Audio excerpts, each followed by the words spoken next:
Hello there guys, RMP792 here. So, where was I up to in these vlogs? Was it the Orcs I did last? Yes, I think so. So, I think at this point I've only got two of the major races left to talk about, which are the Dark Eldar and the Tyranids. But there are a few bits and pieces of the lore that I do want to talk about in a little bit more detail, so I'll probably do one on the Grey Knights and possibly a few other bits and bobs. I'll have a poke around the 40k wiki and find something interesting to talk about. But anyway, so today I think, yeah, let's go Tyranids. So the Tyranids are a very interesting species in their own way. My usual description of the Tyranids is, think the aliens from Alien crossed with a plague, and that's basically the Tyranids. They are bloody nasty things. If you've ever played StarCraft, the Zerg are heavily inspired by the Tyranids. And I'm not going to say they're outright nicked, but they were heavily inspired by them. And as I say, the Tyranids were heavily inspired by the Xenomorphs from Alien. So, you know, sci-fi does this a lot. It takes ideas from other sci-fi. I don't have a problem with it, provided you do something interesting with it. And all three of these are examples of, you know, nicking an idea and doing something interesting with it. So I don't have a problem with it. So the Tyranids are unusually for the 40k universe. They're actually extragalactic. Every other race in the 40k universe comes from the Milky Way, because nobody's ever bothered travelling further than that, because let's face it, the Milky Way is bloody huge.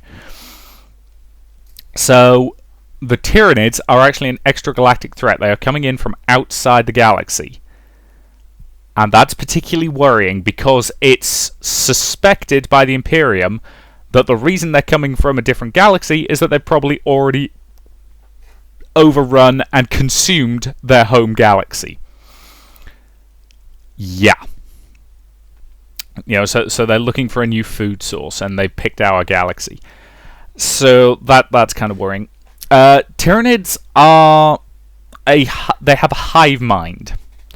You know, which is, again, it's classic for these kind of things. So the Tyranids are biological creatures, and they're all part of the same race, but they can genetically modify their own species to suit whatever needs they have, especially if they can get their hands on genetic samples from the planets they're trying to invade. So you'll often find the early Tyranid unit, that the units Tyranids use near the beginning of the campaign change significantly as they adapt to the planet they're trying to actually take over, which makes them even harder to exterminate. There have been 4, 5? There have not been many Tyranid hive fleets spotted in Imperial space, but when one turns up, it's a very bad situation. One of them almost destroyed the homeworld of the Ultramarines, Ultramar, and was only beaten back with massive losses taken by the Ultramarines. They won, but they took a lot of damage doing it. So anyway, so a hive fleet organizational structure is basically, you've got the hive ship itself, which is this massive behemoth of a creature that that basically consumes entire planets. It goes in, gets its tendrils onto a planet, and eventually will drain it completely dry of all life. And obviously that's not good for the people living there, because, well, by the time the hive ship actually arrives, the odds are they'll be dead, because they send in waves upon waves of enemies to take it out. Now, sometimes that will be gene stealers. Gene stealers are creatures that basically take a person, you know, mess with their genetic code, and then do unpleasant stuff to them. And you can end up with gene stealer cults, which is basically groups of human beings that are under Tyranid control, and eventually and they form a sort of psychic beacon almost that guides the hive fleet to that world. And you know, while a hive fleet's coming, they'll start committing industrial sabotage. They'll start taking out defenses and that kind of stuff to make the hive fleet's job of consuming this world easier. Those guys are quite a big problem, because they're damn difficult to detect before they actually sort of go active.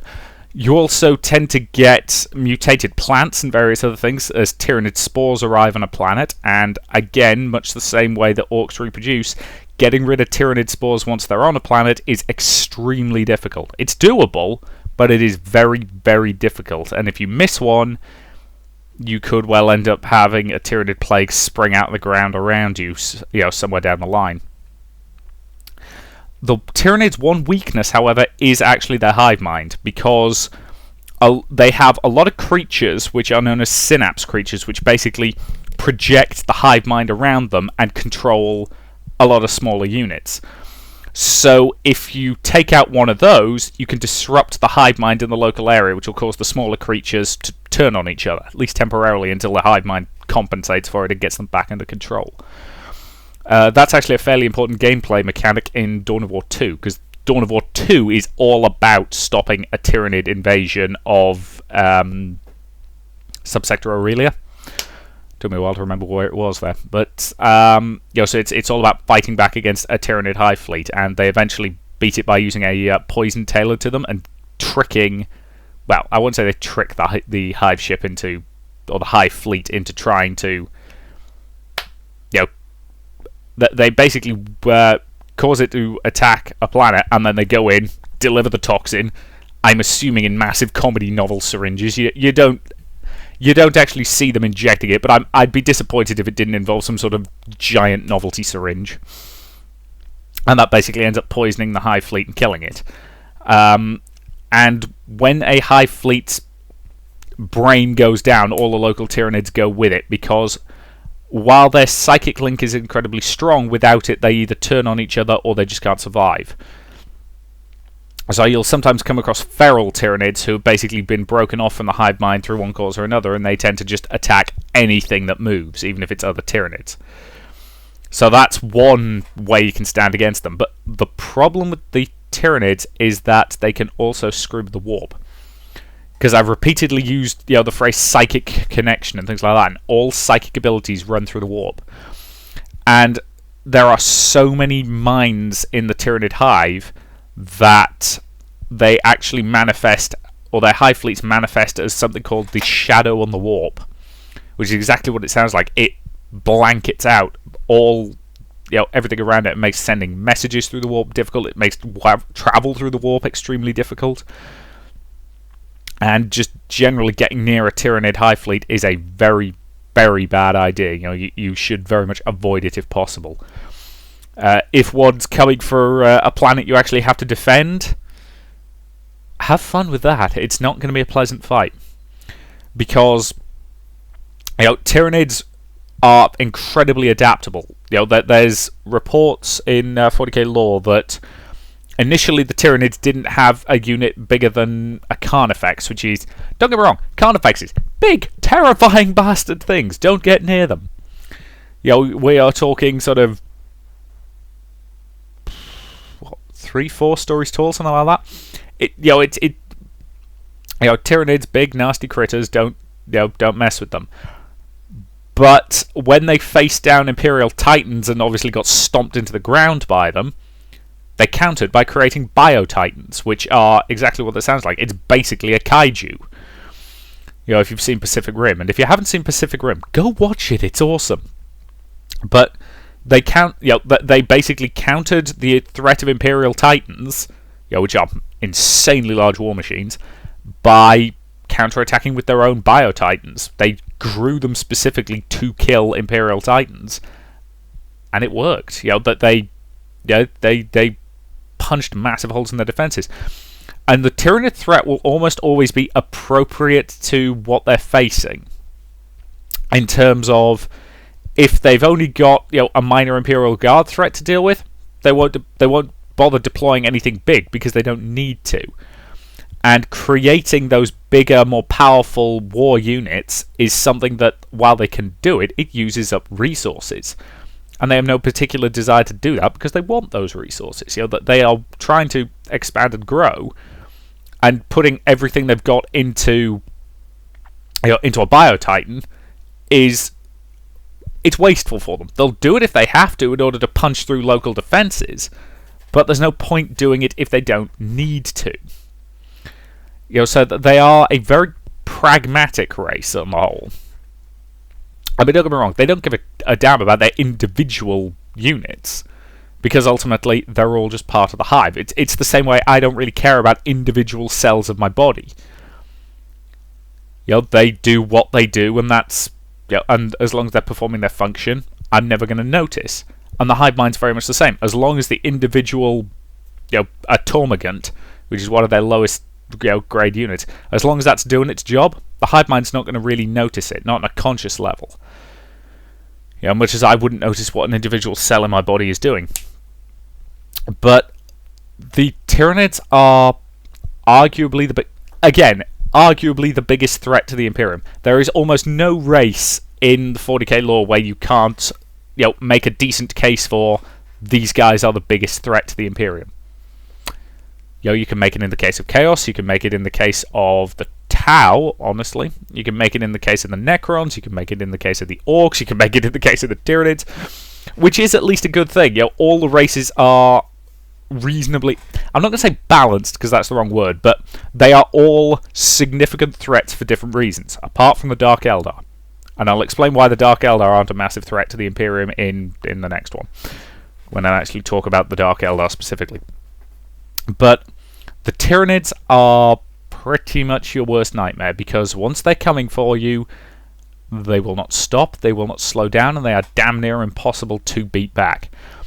As I say, they went after the homeworld of one of the oldest Space Marine chapters, one of the original Space Marine legions, which was actually the first to break out into chapters, because it was the Primarch of the Ultramarines who basically said after the Horus Heresy, we cannot allow legions of Space Marines to stand anymore. They're too big, they're too powerful. We need to break them up so that we can never have something like the Horus Heresy happen again. And Gulliman was right on that front. So the Ultramarines are one of the oldest, most well-respected Space Marine legions, most powerful Space Marine chapters, and they got their arses handed to them.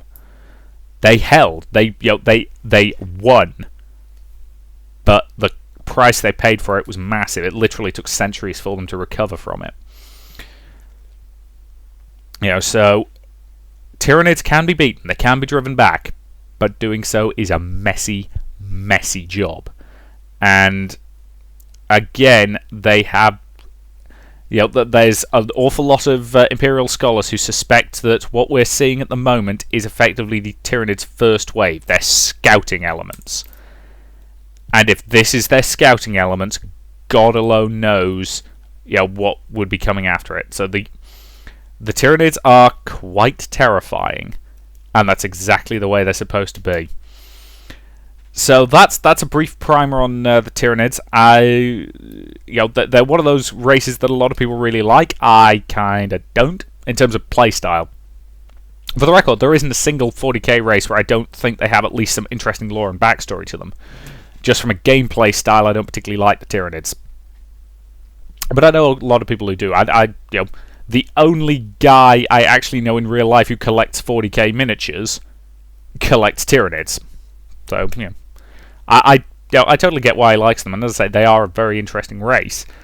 And I maintain my description of cross a xenomorph with a plague, and you get a Tyranid is a reasonably accurate one. But so yeah, almost done now. Just the Dark Eldar left to talk about on the race front. Then there's a few more smaller things I want to go into a little bit more detail about. As I said, I think I'll do one on the Grey Knights. And again, if there's anything about the 40k universe you're interested in or want to ask about, comment section is there for you. And ultimately, yeah, thank you very much for watching, and I'll see you in future videos.